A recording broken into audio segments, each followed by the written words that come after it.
સમાચાર અમદાવાદથી કે જ્યાં વોરાના રોજા પાસે વંદે માતરમ પાર્ટી પ્લોટમાં એક માથાકૂટ સર્જાઈ, જ્યાં લાઉડ સ્પીકર પર ગીતો વગાડવા બાબતે વિવાદ ઊભો થયો। બે અલગ અલગ કોમના વ્યક્તિઓ વચ્ચે જૂથ અથડામણ થઈ। માથાકૂટની આ ઘટનામાં પથ્થરમારો અને વાહનોમાં તોડફોડ કરવામાં આવી। શેર કોટડા પોલીસ સ્ટેશનમાં બંને પક્ષે ફરિયાદ નોંધવામાં આવી છે। પોલીસે અત્યાર સુધીમાં 7 આરોપીઓને હસ્તગત કર્યા। પથ્થરમારાના ભયાનક દ્રશ્યો પણ સામે આવ્યા છે। મારામારીનો બનાવ બને છે। આ બનાવ દરમિયાન ત્યાં પાર્ક કરેલી બે ગાડી, એક સ્વિફ્ટ ડિઝાયર, એક સ્વિફ્ટ બ્રેઝા અને એક ઇકો ગાડીના કાચ તૂટેલા છે અને ત્યાં પડેલા બાઇકોમાં પણ નાનું મોટું નુકસાન થવા પામેલું છે।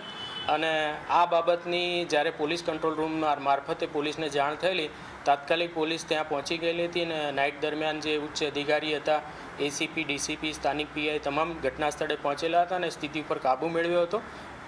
અને બંને પક્ષની સામસામે ક્રોસ એફઆઈઆર નોંધવામાં આવેલી છે અને હાલમાં અત્યારે પોલીસ દ્વારા 7 આરોપી છે એમને હાલ હસ્તગત કરવામાં આવેલા છે અને બાકી જે ટોળાના બીજા અન્ય ઇસમો છે એમની શોધખોળ અત્યારે હાલમાં ચાલુ છે।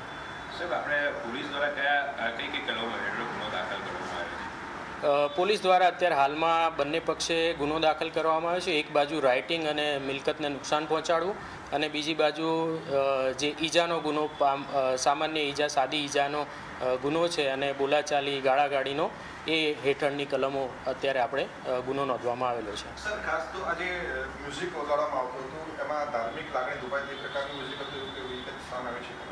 હાલ પૂરતી એવી કોઈ વિગત નથી। ફરિયાદીના બંને ફરિયાદોમાં એવો કોઈ બાબત હજુ ધ્યાનમાં આવી નથી। લગ્નનો પ્રસંગ હતો એટલે લગ્નના પ્રસંગમાં ઊંચા અવાજે જે મ્યુઝિક વાગતું હતું એના કારણે જે પાડોશમાં જે ચાલીના લોકો છે રજૂઆત કરવા ગયા હતા અને ત્યાર પછી બોલાચાલી અને ઝઘડો થયેલો હતો। સર, સ્થાનિકોની શું રજૂઆત હતી? સ્થાનિકોની અવાજ ઓછો કરવા માટેની રજૂઆત હતી। એમની રજૂઆત હતી કે ભાઈ અમારો જે રમઝાન માસ ચાલે છે એના કારણે અમે ઇબાદત કરી રહ્યા છીએ અને રાત્રિનો મોડો રાત પડેલી છે એટલે અવાજ જે છે ઓછો રાખવા માટેની એમની રજૂઆત હતી। ત્યારબાદ પછી બંને પક્ષો વચ્ચે બોલાચાલી થઈ। સર, કુલ કેટલા આરોપી